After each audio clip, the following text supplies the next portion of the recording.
In this video, I'm going to run Inkable docs and Grackle docs to the exact same document to see how each tool handles the same accessibility issues. Now, this comparison is coming from Inkable docs itself, so we're obviously not a neutral reviewer. That's why we'll be working with both the tools on the exact same document so that we can show you the results and you can judge the difference for yourself. We're going to compare 6 accessibility checks including document titles, images, equations, heading structures, lists, and color contrast. But we're not only looking at how many issues each tool reports, but we're also going to compare how accurate the results are, how well each tool explains the problems, the guidance it provides, and what it's actually like to fix the entire document. By the end, you'll have a clear picture of how Inkable docs and Grackle docs compare in a real-world accessibility workflow. So let's begin. Let's start with Grackle docs and see what it finds. The first thing it does after launch is an accessibility check. Okay, the accessibility check is done now. It's showing 18 out of 21 checks passed. Honestly, if this was my very first time looking at this document, I'd probably think it's already in pretty good shape. Nothing here really makes me feel like there are a lot of accessibility issues.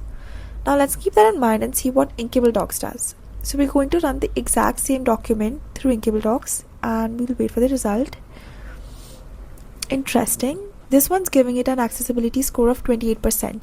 Now I know these scores are calculated differently, so they're not meant to be compared one-to-one, but they definitely leave me with two very different first impressions of the same document. I'm curious what's actually causing the difference, so let's open the results. The first issue Grackle finds is a duplicate title. I know there's something wrong with the title, but I'm not immediately sure what the actual problem is. Like, what exactly is duplicated here? I'd probably have to look through the document to figure that out. Now let's see how Inkable explains the same issue. Okay, this already gives me a bit more information. It says that there's one empty paragraph that's styled as title. That explains it. So instead of just telling me that there's a title issue, it's actually telling me what caused it. That makes it much easier to understand what's going on. So to fix this issue, I can simply click on the fix button right here. And that's done. It returns the document checks automatically, so I don't have to scan everything again. Next up is image alt text. Both tools have found a few images that are missing alt text. With Grackle, I can open each image and add the alt text manually.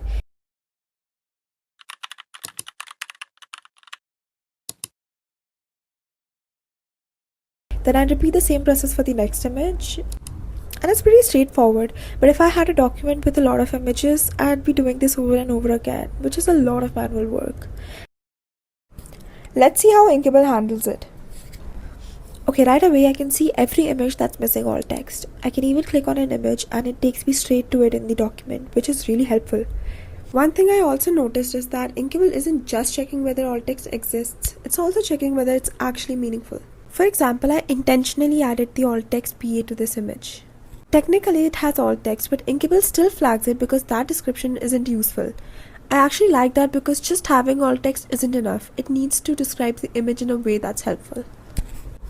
It also looks like Inkable can generate alt text for all these images in one go. So let's try that. For that, we're going to click on fix button right here. And then we're going to wait. Nice, that's finished. So now the descriptions have been added. I probably would have written something like university campus because coming up with good alt text on spot isn't always easy. Inkable's generated alt text goes into the finer details of the image, so I don't have to spend time thinking about how to describe everything myself. And I can still review each one, make any changes and save them if I want to. So I'm still making sure everything's accurate, I just don't have to write every description myself. Okay, next up we have this equation. Let's see how each tool handles it. So Grackle is saying that this document contains no equations, which is a little surprising because there's clearly an equation right here. Okay, let's see what Inkable says now. Okay, I can see Inkable has picked this up as equation 1. And I can also see that it's missing alt text. It can generate a description for it automatically, so let's give that a try. For that, we're going to click on the fix button right here. And there we go. Now the equation has a description. I'll still take a quick look to make sure it's accurate, but I didn't have to write it myself. Next, let's look at the heading structure. This document has multiple heading ones, and that's not automatically a problem. It really depends on how those headings are being used. Let's see what Grackle says first. Grackle is warning me that there are multiple heading ones. The thing is, having more than one heading one isn't necessarily an accessibility issue on its own.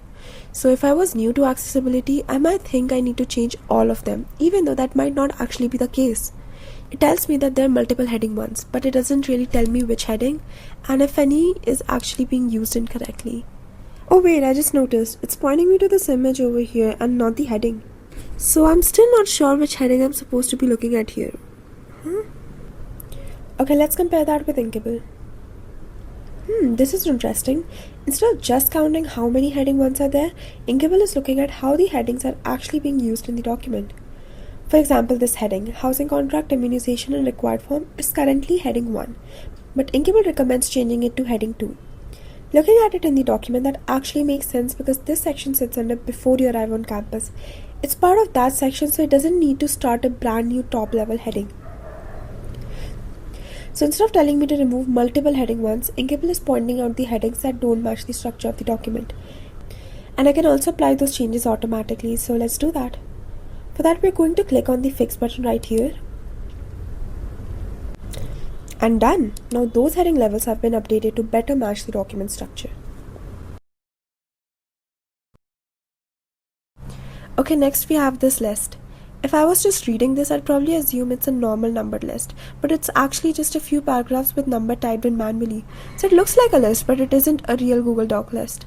That matters because a screen reader may not recognize this as an actual list. Instead of announcing it as a list with multiple items, it'll just read each paragraph individually.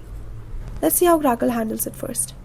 So Grackle marks this check as passed, and it even says the document does not contain list. But looking at the document, there clearly is content that's meant to be a list. It just hasn't been formatted as one. So in this case, the check passes without recognizing that they are manually formatted list items. So we see that Grackle has got this one wrong. Okay, now let's see what Inkable finds. Okay, right away Inkable identifies these as manually formatted list items, and it can convert them into a proper numbered Google list automatically. So let's do that. For that, we're going to click on the Fix button right here. And there we go. Now these are actual numbered list items instead of just paragraphs with number typed at the beginning. You can see that they're now using built-in numbered list formatting. Alright, last up we have color contrast. This text doesn't have enough contrast against the background, so let's see how each tool handles it. Okay, so Grackle has picked up the contrast issue. It also shows me the current contrast ratio, so I can see why this text is failing. And from here I can select all the affected text at once. Now I just need to pick a new color and see if it passes. Let's try this light blue first. I'm going to recheck it. That one's still failing. So that shade still doesn't meet the contrast requirement. I'll try white instead. I feel like that can work out. And there we go, now it passes. So I got there in the end, but it did take a couple of tries. And honestly, I think that's where this can get a little time consuming. You're trying to find a color that passes the accessibility check, but you also don't want to completely change how the document looks. So there's a bit of trial and error involved until you find that balance. Now let's see what Inkable does. Okay, Inkable has also picked up the same issue. I can see the current contrast ratio here as well. And it's already recommending a replacement color, which is the lighter shade of pink. I actually like that because it's really close to the original color instead of completely changing the look of the document. Let's apply it and see how it works. And there we go. So it has changed the color to light pink. It stands out much better now, but it still feels very similar to the original design. Honestly, I don't think I would have picked this exact shade myself. I probably would have just kept trying different colors until I found the one that passed. After going through all 6 issues, a few differences really stood out to me. With Grackle, I found myself doing much more manual work. The results assume that you already understand accessibility and that you know how to investigate and fix the issues yourself. In some cases, the results were also very misleading. For example, Grackle warned us about multiple heading ones when that wasn't automatically an accessibility issue. And it also passed the list check without identifying the manually edited list in the document.